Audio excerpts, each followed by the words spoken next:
अस्सलाम वालेकुम, कैसे हैं आप सब। मैं उम्मीद करती हूँ आप सब खैरियत से होंगे। आज की वीडियो में जो डिज़ाइन आपके साथ शेयर करूँगी वो प्रिंटेड और प्लेन दोनों सूट्स पर आप बना सकते हैं। कलर कंट्रास्ट में आप बनाएंगे तो ये सूट ज़्यादा खूबसूरत बनेगा। तो आएँ अपनी कटिंग और स्टिचिंग स्टार्ट करते हैं। यहाँ पर हमने बुकरम ले लिया है जिसको हमने दरमियान में से फोल्ड कर लेना है। फोल्ड करने के बाद गले की चौड़ाई हमने 3.5 इंच लेनी है और यहाँ पर हमें जो एक्स्ट्रा मार्जिन है वो 3 इंच लेना है, यानी 6 इंच हम जो है वो बुकरम की फोल्डिंग के बाद चौड़ाई रखेंगे। 3.5 इंच हमारे गले की स्टैंडर्ड साइज़ चौड़ाई का निशान आएगा और पीछे हमारे पास जो है वो 3 इंच बच जाएगा। अब गले की गहराई ना मेजर कर लेंगे, जो कि मैं ले रही हूँ 5.5 इंच। आप चाहें तो 6 इंच भी ले सकती हैं। स्टैंडर्ड साइज़ 5.5 इंच या 6 इंच ही आता है। बाकी आप अपनी मर्ज़ी से चौड़ाई कम या ज़्यादा कर सकती हैं। आप 3.5 इंचज़ और 5.5 इंच के निशान को आपस में मिलाते हुए इस तरह से बॉक्स रेडी कर लेंगे। साइड पे जो हमने 3 इंच एक्स्ट्रा मार्जिन लिया था वही 3 इंच का मार्जिन हम नीचे की तरफ से लेते हुए इस तरह से जहाँ तक हमारी बुकरम ख़त्म होती है सीधी लाइन बना लेंगे। अब 3.5 इंचज़ और 5.5 इंचज़ पे हम इस तरह से गोल गले का निशान लगा लेंगे। साइड पे हम 3 इंचज़ का फुल गले पे एक्स्ट्रा मार्जिन रख लेंगे। इस तरह गोलाई में हमने जो है वो 3-3 इंच का एक निशान लगा लेना है। बहुत ही खूबसूरत गले का ये निशान बहुत ही इजी तरीके के साथ बनकर रेडी हो जाएगा, जो कि आपकी शर्ट को देखने में बहुत खूबसूरत बनाएगा। अब जो हमने यहाँ पर 2 गोलाइयाँ बनाई हैं इन पर हम अपने गले की कटिंग कर लेंगे। कटिंग के बाद हमारे गले की शेप कुछ इस तरह से आ जाएगी। मैंने ये गोलाई शेप में बनाया है, आप चाहें तो इसको बे शेप में भी गले की कटिंग कर सकती हैं। अब जो दरमियान से एक्स्ट्रा पीस निकला है उसको हम दरमियान में रख कर अपने कपड़े के साथ गले को अटैच करेंगे ताकि हमारे गले का साइज़ एग्जैक्ट वही आए जो कि हमने कटिंग किया है, उससे कम या ज़्यादा नहीं होना चाहिए। अब अगेन हम बुकरम को फोल्ड कर लेंगे। फोल्ड करने के बाद यहाँ पर हमने पहले गले की चौड़ाई हमने 3.5 इंचज़ ली थी। अब उसमें हम 1.5 इंच या 2 इंच हम एक्स्ट्रा ऐड करेंगे। तो यहाँ पर आप गले की गोलाई में ले लूँगी 5 इंच। पहले ऊपर की साइड से आपने बुकरम को बिल्कुल बराबर कर लेना है ताकि गले के दोनों सिरे आपके बिल्कुल बराबर आएँ। 5 इंच हमने बुकरम की चौड़ाई ले ली है। अब यहाँ पर 5 इंच गले की चौड़ाई का मार्जिन ले लेंगे और साइड पर जो हमने मार्जिन रखना है वो हम यहाँ पर 1 इंच रखेंगे। आपने ध्यान रखना है कि एग्जैक्ट इसी साइज़ में आपने गले की कटिंग करनी है। अब 5 इंच पर हम इस तरह से निशान लगा लेंगे। नीचे की साइड पर गले की गहराई हमने जो पहले 5.5 इंचज़ की थी, अब उसमें हम जो है वो अगेन 1.5 इंच का एक्स्ट्रा मार्जिन रखेंगे, यानी 6.5 हम इसको रखते हुए नीचे की साइड पे अगेन इस पे भी हम 1-1 इंच का नीचे की साइड पर भी मार्जिन रखेंगे। अब 5 इंच और 6.5 इंच के निशान को आपस में मिलाते हुए इस तरह से हम रेक्टेंगल बॉक्स रेडी कर लेंगे। अब यहाँ पर भी सेम उसी तरह से हमने गोलाई दे देनी है जितनी गोलाई हमने पहले वाले गले की रखी है। अब जब तक हम इसकी गोलाई देते हैं और कटिंग करते हैं तब तक अगर आप चैनल पर नए हैं तो चैनल को जल्दी से सब्सक्राइब कर दें और वीडियो को लाइक और कमेंट करना मत भूलिएगा। वीडियो को जल्दी से लाइक का बटन भी प्रेस कर दें ताकि हम आपके लिए नई नई वीडियोज़ बना सकें। अब नीचे की तरफ से 1-1 इंच का हमने सेम उसी गोलाई में मार्जिन रखते हुए इस तरह से मार्क कर लेना है और इसकी भी हमने कटिंग कर लेनी है। अब हमारे इस तरह से 2 गले रेडी हो गए हैं। अब इन दोनों को हम अपने एक्स्ट्रा कपड़े पर पेस्ट कर लेंगे। इस तरह प्रेस की मदद से हमने शर्ट के सेम कपड़े के पर एक्स्ट्रा कपड़े पर हमने इसको पेस्ट कर लिया है। अब साइड पे हमने 1/2 इंच का मार्जिन रखते हुए एक्स्ट्रा कपड़े की हमने कटिंग कर लेनी है। पर यहाँ पर जो हमने चौड़ाई वाला गला कटिंग किया था उसके हमने बैक साइड पर इस तरह से निशान लगा लेने हैं। ये निशान आपका बिल्कुल बुकरम के साइड पर होना चाहिए। मेरी यहाँ पर दूसरी साइड पर बुकरम नज़र आ रही है इसलिए मैं उसके साथ साथ ही मार्क कर रही हूँ। अगर आपका कपड़ा मोटा है और दूसरी साइड पर आपकी बुकरम नज़र नहीं आ रही तो आपने यहाँ पर बुकरम के बिल्कुल साथ साथ सिलाई लगानी है। जब आप सिलाई लगाएं तो ऑटोमेटिकली आपकी सिलाई बैक साइड पर भी आ जाएगी और आपको गले की गोलाई का बैक साइड पर अंदाज़ा हो जाएगा। अब जो हमने 1 इंच चौड़ा गला काटा था उसको हम इस तरह से एक्स्ट्रा कपड़े के ऊपर रखते हुए पेस्ट कर लेंगे। बिल्कुल एक बाल का मार्जिन छोड़ते हुए हम अपने लेफ़्ट हैंड साइड से सिलाई को लगाना स्टार्ट करेंगे और राइट हैंड साइड पर लाकर अपनी सिलाई को हमने ख़त्म कर लेना है। ऊपर नीचे कपड़ों को आपने ध्यान रखना है कि आपके कपड़े में किसी किस्म की कोई ढील नहीं होनी चाहिए बल्कि दोनों कपड़े बिल्कुल बराबर होने चाहिए। इतना मार्जिन हमने ऊपर की तरफ रखा था 1/2 इंच का, इतना ही हमने नीचे वाले गले पर भी रखना है। अंदर की तरफ से भी आपने 1/2 इंच से कम का मार्जिन रखते हुए एक्स्ट्रा कपड़े की कटिंग कर लेनी है। कटिंग करने के बाद यहाँ पर हमने छोटे छोटे कट लगा लेंगे ताकि गले को जब हम पलटेंगे तो उसमें इजीली पलट जाए और उसमें किसी किस्म की कोई ढील वगैरह ना आए। अब प्रेस की मदद से पहले जो हमारे गले की सिलाई है हम उसको प्रेस करेंगे। नीचे की तरफ भी आपने इस तरह से छोटे छोटे कट लगा लेने हैं। अब यहाँ पर हम इसको प्रेस करेंगे। पहले आपने सिलाई खोल के प्रेस करना है ताकि आपकी सिलाई बिल्कुल सीधी आए और उसमें किसी किस्म की कोई ढील वगैरह ना हो। अब जिस तरह गले की शेप है इस तरह से हमने गले को पलटकर इस तरह सेट कर लेना है कि बुकरम हमारी अंदर की तरफ आएगी और ऊपर और नीचे दोनों साइड्स पे हमारा कपड़ा आ जाएगा।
अब यहाँ पर हम 1-1 इंच चौड़ी पट्टी कटिंग कर लेंगे।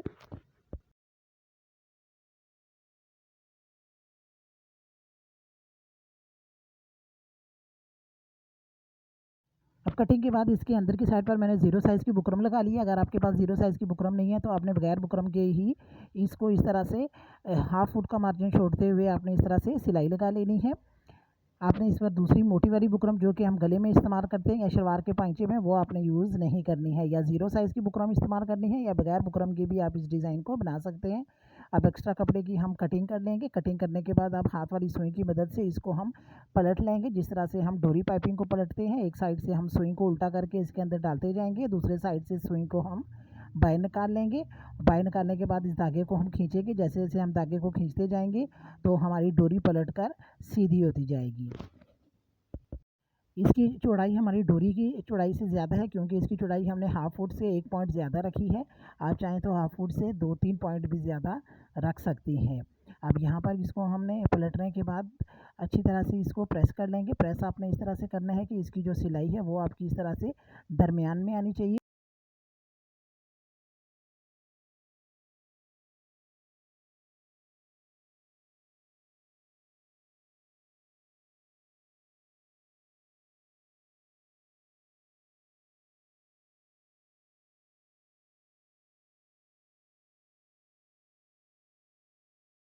अब यहाँ पर जहाँ पर हमने गला अटैच किया था उसके दूसरी साइड पर हमने इस तरह से बुकरम के बिल्कुल साथ साथ मार किया था। वहाँ पर हम इस तरह से अपनी पट्टियाँ रखते हुए सिलाई करेंगे। पट्टियों के दरमियान में आपने बिल्कुल कोई मार्जिन नहीं देना है और यहाँ पर आपने सिलाई लगाते हुए ध्यान रखना है कि आपकी सिलाई बिल्कुल उस निशान के ऊपर आनी चाहिए जो आपने लगाया था बुकरम के बिल्कुल साथ साथ।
यहाँ पर हम सेम कपड़े का एक पीस ले लेंगे, उसके ऊपर गले को हम इस तरह से उल्टा करके रखेंगे। उल्टा करके रखने के बाद यहाँ बुकरम के बिल्कुल साथ साथ हम सिलाई लगाएंगे। सेम उसी सिलाई पर सिलाई लगाएंगे जहाँ पर हमने अपनी स्टिप्स ऐड करते हुए सिलाई लगाई है।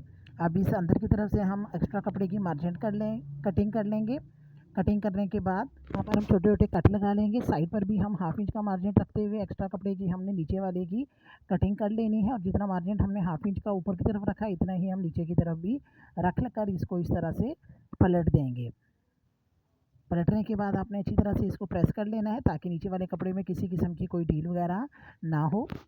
अब यहाँ पर हम अपनी बुकरम ले लेंगे और उस गले को हम इस तरह से जो हमने रेडी किया उसको इस तरह से फोल्ड कर लेंगे। फोल्ड करने के बाद बुकरम की फोल्डिंग वाली साइड और गले की फोल्डिंग वाली साइड हम बिल्कुल बराबर रखते हुए गले के साथ साथ हम निशान लगा लेंगे।